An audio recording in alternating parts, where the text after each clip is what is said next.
안녕하세요. 모발이식 의사 강탈모입니다. 이번 시간엔 탈모를 막는 행동 2가지에 대해 말씀드리겠습니다.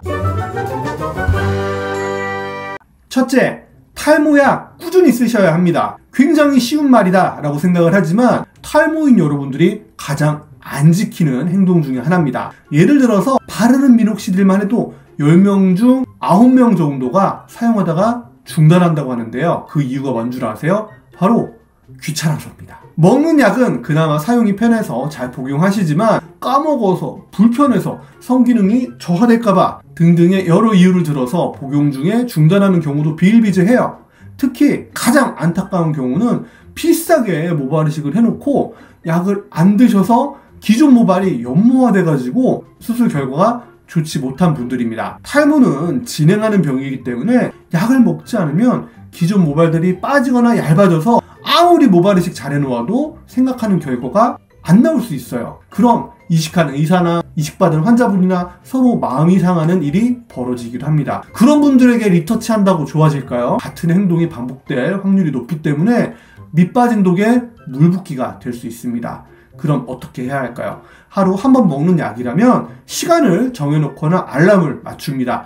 무슨 일이 있어도 하루 한 번 먹는 약은 내가 꼭 먹겠다 아니면 바르겠다 정해두셔야 합니다. 신체적인 부작용이 크게 없는 한 하루 한 알 약을 먹거나 바르는 약 꾸준히 사용하셔야 진행하는 탈모를 막고 추후에 혹시 모르죠? 모발이식에서도 가장 좋은 결과를 보일 수 있습니다. 약을 꾸준히 쓰세요. 탈모를 막는 행동 둘째, 일반적인 건강 행동을 하셔야 합니다. 중증 탈모가 있는 분들과 심혈관 질환의 상관관계를 밝힌 논문도 있습니다. 비만과 탈모의 상관관계를 밝힌 논문도 있고요. 수면과 탈모의 상관관계를 이야기하는 논문도 있고요.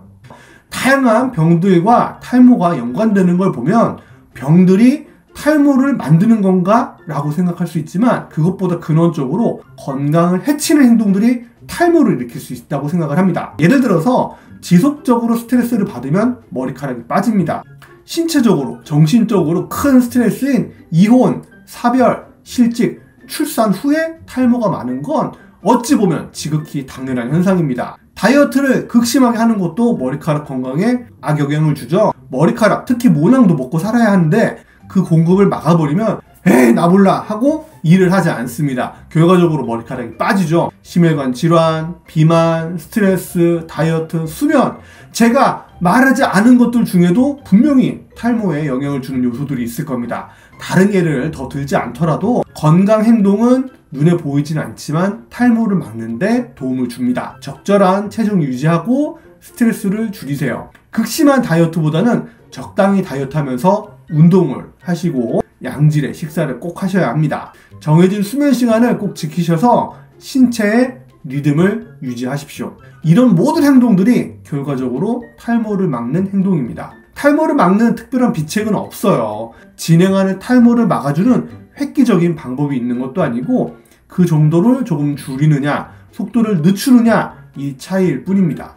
하지만 이 2가지 방법, 탈모약을 잘 먹고 건강 행동을 한다면 탈모도 잡고 건강도 잡고 행복한 인생을 사는데 큰 도움이 될 거라고 자신합니다. 그럼 등모하세요. 모발이식 의사 강탈모였습니다.